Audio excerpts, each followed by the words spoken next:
అసలు వదిలే ప్రసక్తే లేదు. ఎందుకనంటే అమాయకంగా ఉన్నటువంటి ప్రజలకి అన్యాయంగా చంపారు పాకిస్తానీలు. మరి అది ప్రధానమంత్రి వదిలితే వచ్చి చంపారా, లేకపోతే వీళ్ళు రివెంజ్ తీర్చుకోవడం కోసం వచ్చి చంపారా, లేకపోతే టూరిస్ట్ కోసం టూరిజం లో వచ్చినటువంటి వాళ్ళని పనిగట్టుకునేలా కాపు కాసి వీళ్ళు పుల్ల పెట్టి గెలికి చంపారో తెలియట్లేదు. కానీ ఆ దేశ ప్రధానమంత్రి అన్నాడు మాదే తప్పు వదిలేయండి అని. ఎప్పుడు అన్నాడు? సింధు జలాలు ఆపేసినప్పుడు అన్నాడు.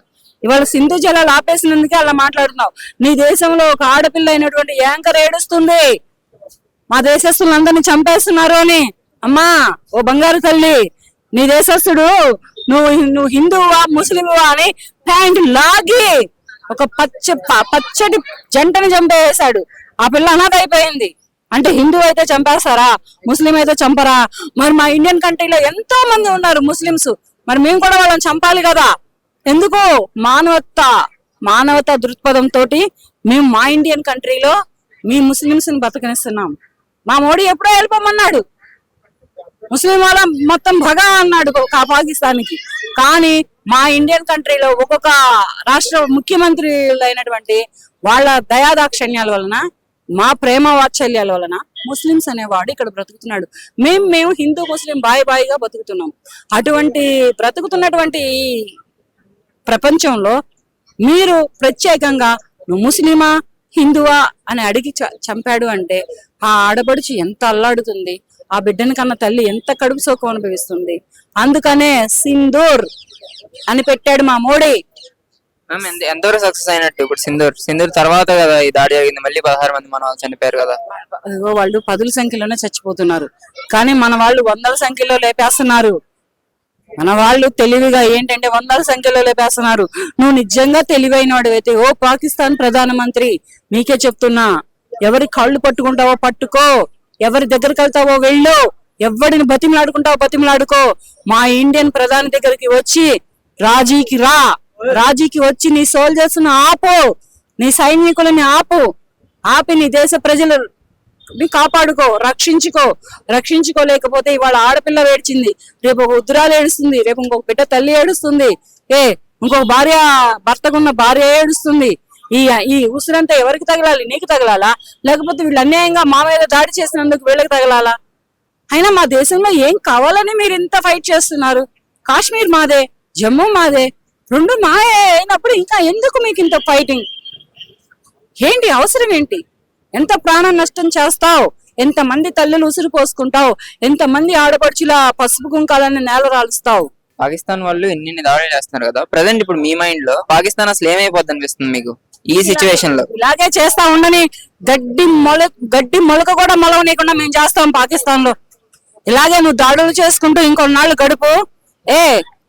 మా ఇండియా నుంచి ఈసారి సోల్జర్స్ రారు, ప్రతి ఆడపడుచు వస్తుంది. ఆడదాన్ని నాకే ఇంత బాధ వేస్తుంది, కానీ మేము ఊరుకుంటామా? ప్రతి ఆడపిల్ల వస్తుంది, ప్రతి ఆడపడుచు వస్తుంది నీ దేశం మీదకి యుద్ధానికి. మేము ఉచ్చబోస కొట్టుకుపోయిద్దిరా నీ పాకిస్తాన్. మా యువత మొత్తం ఉచ్చబోస కొట్టుకుపోయింది నీ పాకిస్తాన్. నువ్వెంత, నీ బతికంతా మా ఇండియా మీదకి వచ్చి మా ఇండియాని చంపేయడానికి సిద్ధమవుతావా? నువ్వు చెయ్యి అన్నాళ్ళు చేస్తావో చెయ్యి, ఇలాగే చేస్తా ఉండు. మీ పాకిస్తాన్ లో మా ఇండియా వాళ్ళు గడ్డి పూచి కూడా మలవకుండా చేస్తారు. ఇంకా ఏమైనా దిగజారితే మా ఇండియాలో లేడీస్ కూడా వచ్చి నేను నేలమట్టం చేసే అంతటి స్టామినా ఉంది మా దగ్గర. ఇప్పుడు సింధూర్ 2.0 లాంటి ఇలాంటిది రావాలంటారా, కంప్లీట్ యుద్ధం రావాలంటారా? కంప్లీట్ గా యుద్ధం కంటే కూడా సింధు 2.0కే వాళ్ళకు ఉచ్చలబడి వెన్నుల్లో వణుకులు వస్తున్నాయి, ఎముకలు అనేవి వణికిపోతున్నాయి. అటువంటిది ఇంకా యుద్ధానికి మేము సిద్ధమైతే మీరు ఇక తట్టుకోగలిగే స్టామినా గానీ, తట్టుకోగలిగే మనసు ధైర్యం గానీ, దమ్ము ధైర్యాలు ఉన్నాయా? ఉంటే రండి చూసుకుందాం. నిన్న జరుగుతున్నాయి మార్టిల్, నిన్న జరిగింది, మీకు అవగాహన ఉండాలి మార్టిల్ పైన. అంటే సడన్ గా ఎవరైనా మన పైన దాడి చేస్తే మనం ఎలా కాపాడుకోవాలి, మనం ఎలా రక్షించుకోవాలి, ఆర్మీ మనం ఎలా రక్షిస్తుందని డెమో చూపించారు అందరికి. దీన్ని బట్టి చూస్తుంటే మీకు ఎలా అనిపిస్తుంది? అంటే ఈ జనరేషన్ మీరు ఇదే కదా ఫస్ట్ టైం చూడడం ఇలాంటివి, అంటే దాడులకి ఎలా కాపాడుకోవాలి, దాడి జరుగుతుందేమో అనేంత మైండ్ కి వచ్చేస్తుంది కదా. దాడి జరగడానికి అంటూ వస్తే ఎవడు ఊరుకోడయ్యా ఇక్కడ. ఇప్పుడు నేనున్నాను, నా మీదకి ఎవడన్నా వస్తాడు, నేను ఊరుకుంటానా? నాకు చేతనైనంత వరకు నేను ఫైట్ చేస్తానుగా. అది ఆడవాళ్ళు రాని, మగవాళ్ళు రాని, ఎవరైనా రాని. నాకు చేతనైనంత వరకు ఫైట్ చేసి నేను నా ప్రాణాలను నేను కాపాడుకుంటానుగా. అదే ఇప్పుడు నా మీదకి ఎవరైనా వస్తారు, మీరు ఊరుకుంటారా? మీరు ఊరుకోరుగా. అలాగే మన ఇండియన్ మొత్తం కలిపితే ఒక ఐక్యతతో ఉన్నాం. ఆ ఐక్యత బలం అనేదే పాకిస్తానీయుడికి ఒక అణుబాంబుగా మారుతుంది. అణుబాంబుగా మారి వాడి దేశాన్నే గాని వాడి దేశ ప్రజలనే గాని నాశనం చేస్తుంది. ఇప్పటికే నీ మీదకి నీ ప్రజలే వ్యతిరేకత మొదలు పెట్టారు.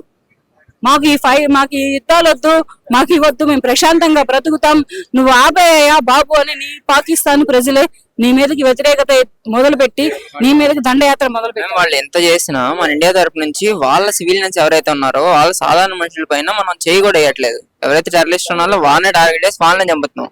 కానీ వాళ్ళు ఎప్పుడు చూసినా మన సివిలియన్స్ ని మన అమాయకుల ప్రజలనే చంపుతున్నారు కదా, ఇంకా వాళ్ళకి బుద్ధి ఎలా వస్తుంది అంటారు? వాళ్ళకి అంతకు మించి ఇంకేం చేత అయితే నువ్వు అన్నావు వాళ్ళని మనం ఎవరిని చంపట్లేదు, ఎవరిని చేయట్లేదు అని కరెక్టే. కానీ వాళ్ళకి అది చేత కాకనే కదా మన అమాయకులను చంపుతున్నారు. మన ఇండియాలో ఉన్నటువంటి మహిళలనే కానీ, చిన్నపిల్లలనే కానీ, వయోవృద్ధులనే కానీ ఎవరిని పడితే వాళ్ళని చంపుతున్నావు అంటే నీ చేత కాని తనం అనే అర్థం. ఈ రోజే సందీప్ కుమార్ శర్మ అనే ఒక ఆర్మీ అతను కూడా చనిపోవడం జరిగింది ఈ ఉధృతిలో. ఇది చాలా బాధాకరమైన విషయం. సందీప్ శర్మ గారి కుటుంబానికి, అతని కుటుంబ సభ్యులకి, అతనికి నా ప్రగాఢ సానుభూతి తెలియజేస్తున్నాను. కానీ ఇటువంటి యుద్ధాలు ఆపేయండి అయ్యా. మేము చెప్తుంది మా మోడీ గారికి, మేము చెప్పుకోవట్లేదు యుద్ధం ఆపమని. మా మోడీ గారు మీ మీదకి కాలు రువ్వలేదు, మీ మీదకి రాలేదు. సరదాగా వచ్చిన టూరిస్టుల్ని 28 మందిని యుద్ధం మొదలుపెట్టి 28 మందిని చంపావు అంటే నువ్వు హిందువా ముస్లిమా అని ప్యాంటు లాగి చంపావు అంటే నీ మూర్ఖత్వం, నీ పశుత్వం ఎంతవరకు ఉందనేది ఆలోచించుకో. నీ దేశస్తుడు ప్రతి ముస్లిం మా దేశంలో ఉన్నారు. మేము చంపడం మొదలు పెడితే మీ ముస్లిమ్స్ అనేవాళ్ళు మా ఇండియాలో ఒక్కళ్ళు ఉండరు. కానీ మా దగ్గర మానవతా దృక్పథ ఉంది, మానవత ఉంది. మేము హిందూ ముస్లిం బాయ్ అనుకుంటూ మా బ్రతుకులు మేము బ్రతుకుతున్న మమ్మల్ని పనిగట్టుకుని అలా పుల్లబెట్టి గెలిగి తన్నించుకుంటున్నాము. మేము పడుకున్న సింహాలం, యుద్ధాలొద్దు గిద్దాలొద్దని ఎక్కడో అక్కడ పడుకున్న సింహాన్ని లేపి పని చేయించుకున్నావుగా. ఇంకా వస్తాయి, ఇక సింహాలే వస్తాయో, పులిలే వస్తాయో, అన్ని వస్తాయి నీ మీదకి. చనిపోయిన టెర్రరిస్టులు కూడా వాళ్ళు ఎలా ఎలా ఎలా నిర్వహించారంటే, ఏదో ఒక ఆర్మీ మనిషి చనిపోతే ఎలా నిర్వహిస్తారు కర్మకాండలు, పాకిస్తాన్ వాళ్ళు అలా పాకిస్తాన్ జెండా కప్పి గౌరవప్రదంగా అందరూ సెల్యూట్ చేసి ఇలా నిర్వహించారు. వాడి దేశానికి వాడే చేసుకున్నాడుగా, గొప్ప అది. ఫస్ట్ యుద్ధాన్ని ఆపితే వాళ్ళు ఏమన్నా వాళ్ళ దేశాన్ని కాపాడితే, వాళ్ళ దేశానికి ఏమన్నా రక్షిస్తే అప్పుడు అలా చేయాలి. కానీ వాళ్ళ దేశ జవాన్లు కాదు, టెర్రరిస్టులు కదా. టెర్రరిస్టులకు కూడా ఇంత మద్దతు ఎందుకు పలుకుతుంది పాకిస్తాన్ అని? ఎందుకంటే వాళ్ళకి చేతగానితనంతోనే అలా పలుకుతుంది. వాళ్ళకి చేత అయితే తెలివి ఉంటే యుద్ధాలకి మనుషులను పంపించి ప్రాణాలు తీయించుకునేదాకా రారు. బుర్రతో కొడతారు. బుర్రతో కొడితే ఎక్కడిదక్కడ ఆగిపోతుంది. ఫస్ట్ ఇది ఉండాలి మనిషి అనేవాడికి. ఇక్కడ మా మోడీకి ఉంది ఆ బుర్ర, ఆ టాలెంట్, మైండ్ టాలెంట్ అనేది మా మోడీకి ఉంది. కనుకనే మా మోడీ ఇటువంటి ఇన్నాళ్ళు వద్దని ఊరుకున్నాడు. మీరు ఎగిరెగిరి పడుతుండే మిమ్మల్ని తెగ నరకడం మొదలు పెట్టాం మేము కూడా. అది ఇకనైనా కళ్ళు తెరిచి, నీ వయసు ఎంతో నువ్వెంతో తెలియదు కానీ నువ్వు మా ఊపిరి ఆపేస్తాం, నువ్వు మమ్మల్ని ఎలా చంపుతావో అలాగే చంపుతావు అంటున్నావు. నువ్వంటూ చంపడానికంటూ మా ఇండియా మీదకి, మా ప్రధానమంత్రి మోడీ మీదకి వచ్చావో మేము ఇళ్లలో ఆడడం సైతం బయలుదేరి నీ ఊపిరి తీస్తాం, గుర్తుపెట్టుకో ఓ పాకిస్తాన్ ప్రధానమంత్రి. ఇది లాస్ట్ అండ్ ఫైనల్ వార్నింగ్. ఇకనైనా జాగ్రత్త పడి నీ దేశ ప్రజలని నువ్వు కాపాడుకో, ప్రాణ నష్టం జరగకుండా చూసుకో.